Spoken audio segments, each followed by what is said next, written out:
Arizona football takes down a ranked opponent for their second straight game in a row, outlasting Oregon State 27-24 on Saturday. The back-and-forth battle saw the Wildcats and the Beavers tied 10-10 at the half, with Arizona scoring on a field goal from Tyler Loop and a touchdown reception from Tedero McMillan. Arizona was the first to get on the scoreboard in the second half with another field goal from Loop, but the Beavers responded with a touchdown of their own to take the lead early in the fourth quarter. That's when Noah Fafita and Michael Wiley connected twice in the final 9 minutes of the game to put Arizona on top and grab the team's fifth win of the season. On this week's episode of the Wildcat Rundown, we have Jacob Cowing in the studio to catch up with him, talk about his record season, and answer questions submitted by you all.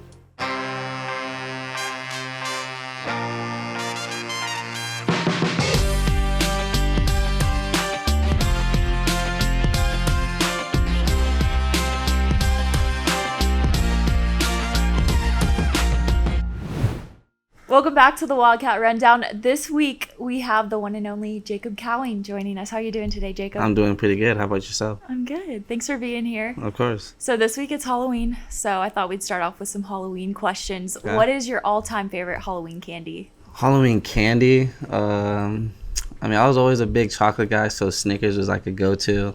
I'd always try and take the Snickers from my sister's bags and stuff like that when they would be asleep at night, so that was definitely a go-to for me.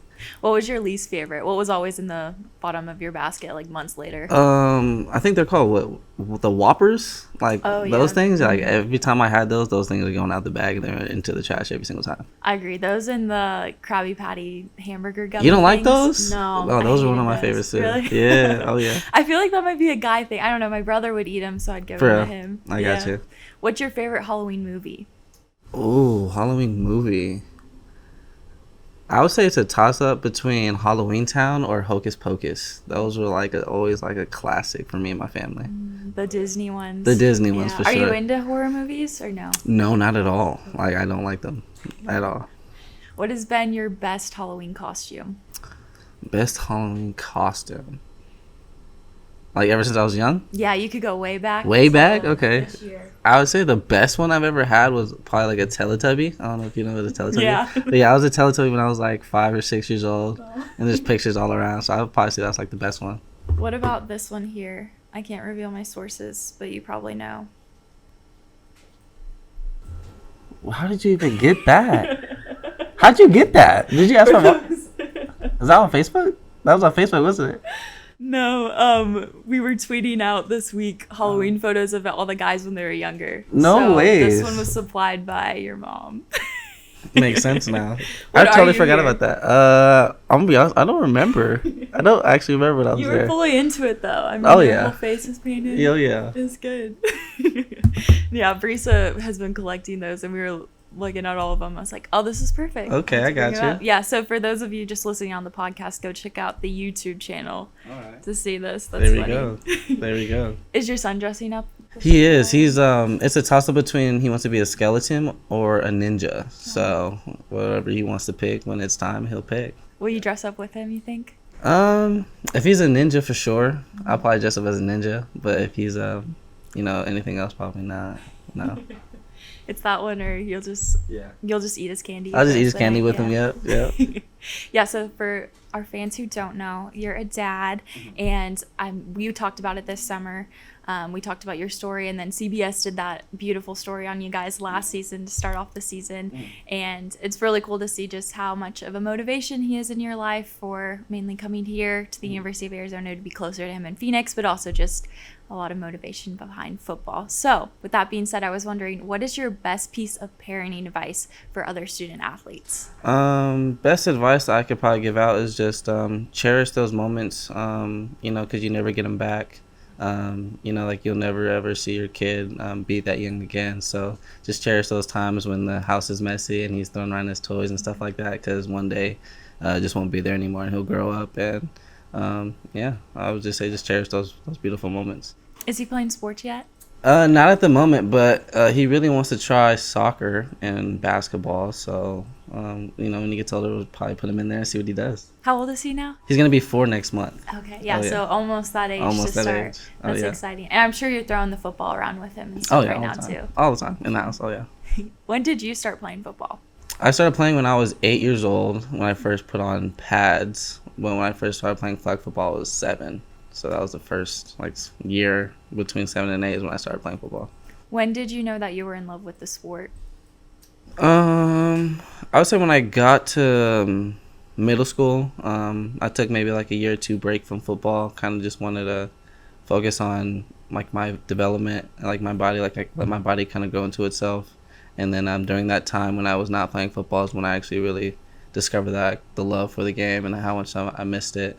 And ever since then, like I just kind of love the game. I don't want to go away from it anytime soon. So yeah.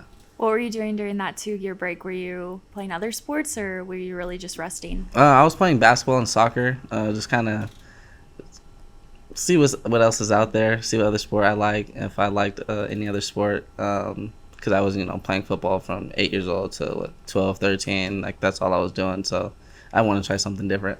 Yeah, no, it makes sense. Yeah. Like, I still think because travel ball and, flag football or whatever it is nowadays, a lot of people get tunnel vision, but It's so good to try other things when you're young. 100%. When was the dream of playing college football for you born?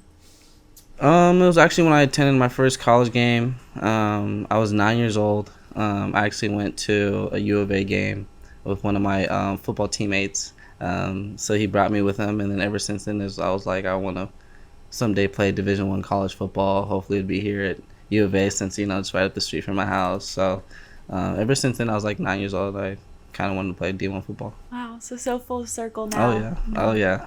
Years from now, when you look back at your time here at the U of A, what are you going to miss most? What I'm going to miss most is just, honestly, the relationships I have with, the coaching staff, the players, and, just having laughs all the time, guys joking around, but also being focused and having, great practices and being able to compete against each other, just making each other better. And just trying to provide for our families. That's what everyone's trying to do here is when they play football is try to provide as much as they can for their families. So just being on the same page with people and having those relationships with guys. I know you're close with John Shaw. He's our director of speed development and the strength and conditioning coaches here. And rumor on the street is that he can still beat you in a race, according to him. Oh my God. I mean, that's John for you. So he thinks that he could beat anybody on this team, but I guarantee you right now, if you race right now, I'm beating him by 10 yards. So that's just the real. Yeah, I knew going in this summer in preparation for this season, speed was a big focus for you. How did you work with him throughout the summer to focus on that area of your game? Yeah, throughout the off season, just him pushing me harder and harder each and every day, becoming the player that I am today. And, I give a huge shout out to John for being that support system for me and showing me the right way throughout this whole off season and, kind of get my speed up where I wanted to be because I know I wanted to be a lot faster too going into this season. So him just pushing me each and every day, showing me the greater good of things and, that will always follow me until, the end of my life. And he'll always be something special with me and family to me for the rest of my life. He talks so highly of you. I mean, he said you even go to his kids' track meets and you're just always supporting. So I think that's a testament to who you are. But why is that so important for you to be so personal with your coaches and teammates here? I think it's just because at the end of the day, it's not all just about football. It's about life too. What kind of connections you can make with people and kind of just people who have the same kind of morals and ideas as you. And kind of just help you push you to be a better person of yourself. And those are the kind of people that I like to surround myself with. And he's a very perfect example of that, just pushing me and I push him too, even though he's, older than me and more experienced than me. So, I mean, it's just a relationship that me and him have that just pushing each other just to be the better person for ourselves. And that's something that's all I ever ask for. Well, we've seen your speed this season, game after game, and you've already surpassed your total touchdowns from last season. Right now, you're sitting at a record for you for this season personally. What other goals do you have for the remainder of this season? Goals for the remainder of the season would just be, trying more, increase that touchdown column. I only had, 7 in the last 2 years of my college career, so I want to get past that. I want to get in the double digits. And after that, just working and perfecting certain things in my craft that I feel like maybe I need to get better at, breaks, reading coverages, stuff like that. Those kind of goals for me, just kind of get better in those little detailed kind of areas of the game of football. And then off of the field, I've heard multiple coaches talk about just your development as what we call a pro here, just your preparation, taking care of your body. What's really clicked for you this season? What really clicked is that, your body is your money maker. And, in the game of football, I mean, the longer that, you can last in the game of football, the better chance that you have to continue on your career.